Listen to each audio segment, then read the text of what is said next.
ఎవరికైతే ఈ భారత రాజ్యాంగం ఇచ్చినటువంటి 6 ప్రాథమిక హక్కుల్లో ఒక హక్కు ఈ freedom of speech and expression ఏదైతే ఇది ఉందో దీని పరంగా ఎవరైనా సరే వాళ్ళు రాత్రి ప్రకారంగా కానీ లేదంటే వీడియో ప్రకారంగా కానీ ఒక పత్రిక పెట్టుకొని వాళ్ళు ఆ పత్రికలో రాయొచ్చు, వీడియో చూపించవచ్చు, లేదా మాట్లాడే వాళ్ళ యొక్క మాట్లాడే బూతులు తిట్టొచ్చు, అమ్మనా బూతులు తిట్టొచ్చు. సో దాన్ని అమ్మనా బూతులు తిట్టొచ్చా? బూతులు కన్నా తప్పే, పవన్ కళ్యాణ్ కన్నా తక్కువే. పవన్ కళ్యాణ్ మాట్లాడితే మీరు ఎందుకు అరెస్ట్ చేయలేదు? పవన్ కళ్యాణ్ మాట్లాడినప్పుడు మీ ప్రభుత్వం అధికారంలో ఉంది, ఎందుకు అరెస్ట్ చేయలేదు పవన్ కళ్యాణ్? మీరు భయపడ్డారా? మీరు 2029లో మీరు చెప్పే పవన్ కళ్యాణ్ మీ ప్రభుత్వం అనగానే మాట్లాడాడు, మీరు ఎందుకు అరెస్ట్ చేయలేదు పవన్ కళ్యాణ్? ఎందుకు కేసులు పెట్టలేదు? మీరు మొక్కలు ఎరగొట్టి జైలు ఎట్టడం ఖాయం పవన్ కళ్యాణ్ అన్న వాడికి ఖచ్చితంగా అలాగే జరుగుతుంది. మీరు పవన్ కళ్యాణ్ తిట్టడానికే డిబేట్ లో మీరు మాట్లాడతారంటే ఆ మాటలు అవసరం. ఒక మాట వినండి, మీ టార్గెట్ ఓన్లీ పవన్ కళ్యాణ్ తిట్టడానికి అయితే ఆ రావణ్కి ఏది పట్టిందో మీ రేగడి మీద కూడా అది పట్టే అవకాశం ఉంటుంది. మీరు మాట్లాడేది ఆచితూచి మాట్లాడండి. రేగడి లక్ష్మణరావు గారికి ఎవరు వినం. ఇప్పుడు మీరు అబ్యూజింగ్ వర్డ్స్ మాట్లాడితే వినరు. మీరు తప్పు పీకేదేం లేదు, ఇవన్నీ మాట్లాడుతూ కాదు. ఒక్క మాట రావణ్ అనే వ్యక్తి మాట్లాడింది, మీరు వైసీపీ అధికార ప్రతినిధిగా వచ్చారు, రావణ్ మాట్లాడిన మాటల గురించి మాట్లాడండి. రావణ్ మాట్లాడింది మీ ప్రభుత్వం యాక్సెప్ట్ చేస్తుందా లేదా? రావణ్కి మీ ప్రభుత్వం సపోర్ట్ చేస్తుందా అది చెప్పండి. మీ రావణ్కి మీ పార్టీ సపోర్ట్ చేస్తుందా? మీరు లాగొద్దు. మీరు వినండి, లాగడం మాట్లాడాలి కదా. ఇదే జడ శ్రావణ్ కుమార్ గారు ప్రెస్ మీట్ పెట్టి ఏం మాట్లాడారు? వైఎస్ఆర్ కాంగ్రెస్ పార్టీ నాయకులు కానీ అధ్యక్షులు ఎవరు కానీ మాకు రావణ్కి సపోర్ట్ చేయట్లేదు అని వాళ్ళు మాట్లాడారు. మేము సపోర్ట్ చేస్తున్నాం, రావణ్ మాకు అనుకూలంగా మాట్లాడారు. రావణ్ వైఎస్ఆర్ పార్టీ ఎందుకు అంత ప్రేమ చూపిస్తున్నారు? పేరు నాని గారి బయట కూడా పే చేయండి, ఆయనకి అది కూడా చూస్తారు. ఆ పేరు నాని గారి బయట పే చేయండి, ఒక్క నిమిషం సార్, ఆ పేరు నాని గారి బయట పే చేయండి. రావణ్ గారు అంట ఎంత బాగా సంబోధిస్తున్నారో ఆ పేరు నాని గారు. సార్ ఇప్పుడు ఎప్పుడైనా కూడా గౌరవం ఇచ్చిపుచ్చుకోవాలి. ఎవరైనా రావణ్ అనే వ్యక్తి గౌరవాన్ని కోల్పోయాడని బయట ప్రజలు టాక్. రైట్, ఒకసారి బయట ప్లే చేయండి పేరు నాని గారు. ఇవాళ ప్రశ్న అనేటువంటి ఒక యూట్యూబర్ రావణ్ గారిని తీసుకుందాం, సంఘటన తీసుకుందాం. ఏంటి మీరు చేస్తున్నది? మళ్ళీ వైఎస్ఆర్ కాంగ్రెస్ పార్టీకి జనసేనకి తగు పెట్టుకుంటాకి ఆ రావణ్ అనేటువంటి యూట్యూబర్ ని ఎంచుకున్నారు. మీరు పావు కింద ఏం చేస్తున్నారు ఎంచుకుని? నాకు కనపడేదైతే కాపులు జనసామర్థ్యం ఎక్కడ ఎక్కువ ఉంటే అక్కడ మాత్రమే మీరు పోలీస్ స్టేషన్లో కేసు పెట్టిస్తున్నారు. అదే కనపడుతుంది కదా. ఫస్ట్ కేసు ఎక్కడ పెట్టారు? పిఠాపురంలో పెట్టారు. స్టేషన్ మీదకి దొమ్మికి వెళ్ళారు, దొమ్మికి పంపించారు. నెక్స్ట్ కేసు బెయిల్ రాగానే జడ్జి గారు తిడుతున్నారు, సిగ్గులేదరా బాబు మీకు? ఏం చేస్తాం సార్, చంద్రబాబు గారు వెళ్ళమన్నారు సార్, డీజీపీ గారు వెళ్ళమన్నారు సార్ అని వాళ్ళు ఎడుతున్నారు పోలీసులు. అక్కడి నుంచి కాకినాడ రూరల్లో మొరమీటర్ మాకు తేటం ఏంటి అని జడ్జి గారు తిడతాడు. వెంటనే బయట అరెస్ట్, బందరు ఎనుగుదురు పోలీసులండి. అక్కడి నుంచి ఎనుగుదురు తీసుకొస్తారు. ఎనుగుదురులో స్టేషన్ మీద దొమ్మి, స్టేషన్లో గోడ దూకెళ్తారు రౌడీ షీటర్లు. కొట్టాల్సింది కదా, ప్రశ్న రావణ్ణి కొట్టాల్సింది కదా, ఎందుకు కొట్టలేదు అని అడుగుతున్నాను. బయట అరుగు మీద కూర్చున్నాడుగా, చెక్కబల్ల మీద రావణం చిద్విలాసంగా నవ్వుతా కూర్చున్నాడు కదా.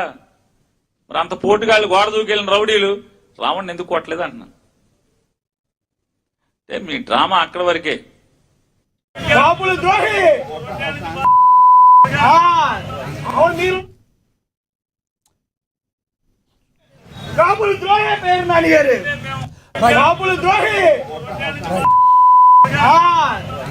రైట్. ఇప్పుడు రావణ్ణి కొట్టాలి, ఏదో ఒకటి జరగాలి అనేదే మీ కాన్సెప్టా? పేర్నాని గారు మాజీ మంత్రి ఆ రకంగా మాట్లాడొచ్చా? రెచ్చగొడుతున్నారా? ఎవరు రెచ్చగొట్టారు సార్? అసలు మీరు పోలీస్ స్టేషన్లకి ఎందుకు వెళ్ళారు? జనసేన పార్టీ కార్యకర్తలందరూ కూడా ఏ అవసరం? మీరు వైఎస్ఆర్ కాంగ్రెస్ పార్టీ మాజీ ఎమ్మెల్యేలు మినిస్టర్ల మీదకి వెళ్ళి దాడులు చేస్తారు, అలాగే పోలీస్ స్టేషన్ల మీదకి వెళ్ళి దాడులు చేస్తారా? ఏంటి ఈ దారుణం? ఏంటి ఇది? ప్రజాస్వామ్యం అనుకున్నారు ఏమనుకున్నారా? దేనికి వెళ్ళారు మీరు? పోలీస్ స్టేషన్ల మీదకి వెళ్ళి దాడులు చేయడం ఏంటి? ఎందుకు సార్ అది అంత ఈ అవసరం? ఆయన మాట్లాడాడు అనుకోండి, ఆయన తప్పే మాట్లాడాడు అనుకోండి, ఆయన మీద కేసు పెట్టారు కదా, జడ్జిస్ ఆయనకి వాయిదా బెయిల్ మీద బెయిల్ ఇచ్చారు కదా, సరే బెయిల్ వచ్చేస్తాయని చెప్పి రాజద్రోహం కేసు వేశారు. ఏమో మరి ఆయన చేసిన రాజద్రోహం నాకేం తెలియదు, కానీ యూపీఏ చట్టం అంటే అన్లాఫుల్ యాక్ట్ పెట్టి ప్రివెన్షన్ ఆఫ్ యాక్ట్, ఏంటి ఈ యాక్ట్ చేశారు నాకు అర్థం కావట్లా. మరి ఆ యాక్ట్ అనేది అసలు ముందు రాజద్రోహం యాక్ట్ అనేది పవన్ కళ్యాణ్ గారి మీద వేయాలా? ఆయన కదా అలా తిరుమల లడ్డు విషయంలో తిరుపతి వెళ్ళి బహిరంగ సభ పెట్టి అపాలసిటీ హిందూ అని చెప్పి ముస్లింస్ ని అలాగే క్రిస్టియన్స్ ని కొట్టండి, వెళ్ళండి, మీకు చావలేదా, మీకు దమ్ము లేదా, మీకు ధైర్యం లేదని వాళ్ళని ప్రోత్సహించి మాట్లాడినప్పుడు ఈ రాజద్రోహం కేసు. ఎందుకంటే భారత రాజ్యాంగ బద్దమైనటువంటి పొజిషన్ లో ఒక మంత్రి పదవిలో ఉన్నటువంటి ఒక బాధ్యత గల ఒక మంత్రి ఆ పదవిలో వాడినప్పుడు ఆయన మీద వేయాల రాజ్యద్రోహం కేసు. రైట్. ఎవరిని రచ్చుకుంటారు? పవన్ కళ్యాణ్ అని. రైట్. ఏంటి సార్ మీ అభిప్రాయం అర్థమైంది. దానికి జనసేన అధికార ప్రతినిధి ఎలా రియాక్ట్ అవుతారు? మీరు అడిగిన దానికి సమాధానం ఏం చెప్తారో చూద్దాం. హక్కులకు విలువ లేదు, ఈ రాష్ట్రంలో ప్రాథమిక హక్కులు కాల రాస్తే, రైట్, పౌరుల హక్కులు కాల రాస్తే చూస్తూ ఊరుకోవాలా? రైట్. మీరు ఏదైతే విత్తుతూ ఉన్నారో, అదే రేపు డబుల్ త్రిబుల్ కోస్తారో అదే ఉండవట్లేదు. ఎస్ లక్ష్మణ్ రావు గారు, మీ యొక్క అభిప్రాయం అర్థమైంది. దీనికి జనసేన అధికార ప్రతినిధి సుజాత గారు రియాక్ట్ అవుతారు. సుజాత గారు నమస్తే అండి. నమస్తే అండి లక్ష్మణ్ గారు. ఆయన మాట్లాడినంతసేపు మిగిలిన ప్యానలిస్టులు ముగ్గురు కూడా చాలా సహనంగా మధ్యలో అడ్డుపడకుండా ఆయన అంతా మాట్లాడినిచ్చాం. ఇప్పుడు మేము మాట్లాడుతున్నప్పుడు కూడా ఆయన ఏమైనా అభ్యంతరాలు ఉంటే రాసుకుని తర్వాత మాట్లాడమని చెప్పండి. ఎందుకంటే డిబేట్ హుందాగా నడుపుదాం. ఎవరు మాట్లాడినా ఎవరు అడ్డుపడొద్దు. అదే మీరు అందరూ చేశారు. చాలా ధన్యవాదాలు మీ అందరికి కూడా. ఆయన కూడా ఏం మాట్లాడరు. రైట్, మాట్లాడండి, మీరు మాట్లాడండి సార్. మన భారతదేశాన్ని శతాబ్దాల పాటు పరిపాలించిన బ్రిటిష్ పరిపాలకులు కానీ, బ్రిటిష్ పందులు ఓకే వాళ్ళు కానీ, ముస్లిం ఇన్వేడర్స్ కానీ మన సనాతన ధర్మాన్ని, మన హిందూ మతాన్ని ఒక ఇంచు కూడా కదిలించలేకపోయారు సార్. ఎవరైతే సనాతన ధర్మాన్ని ఎరాడికేట్ చేయాలనుకుంటున్నారో వాళ్ళే నాశనం అయిపోతారు అన్నది చరిత్ర చెప్పిన సత్యం.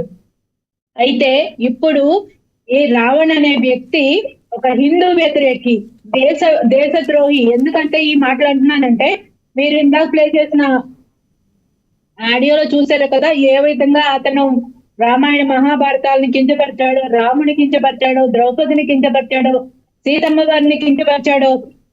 అలాగే సనాతన ధర్మాన్ని మా నోటితో కూడా చెప్పలేని విధంగా అతను తూలనాడాడు. భారతదేశం విషయంలో కూడా నాకు దేశం అంటే గౌరవం లేదు, నాకు దేశం అంటే ఇష్టం లేదని పబ్లిక్ గా చెప్పాడు.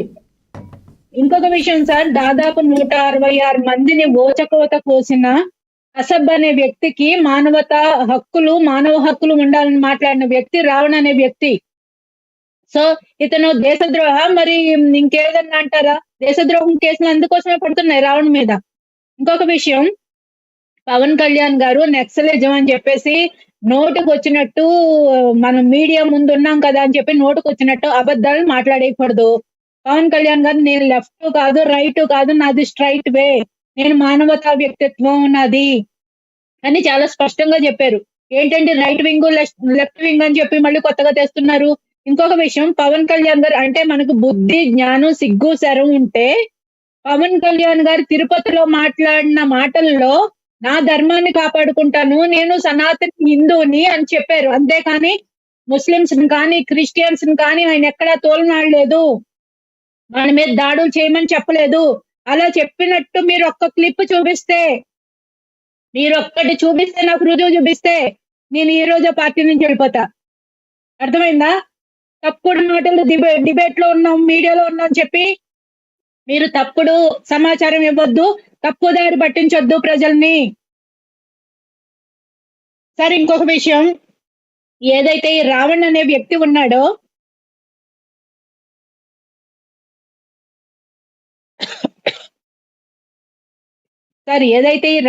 వ్యక్తి ఉన్నాడో అతను దేశాన్ని తోలనాడతాడు, హిందువులను తోలనాడతాడు, రాధా మనోహర్ దాస్ గారిని పిలగబట్టుకుని గోడకేస్తంతా అంటాడు. ఇదండి ప్రశ్నించడం అంటే. పవన్ కళ్యాణ్ గారిని ఒక డిప్యూటీ స్పీకర్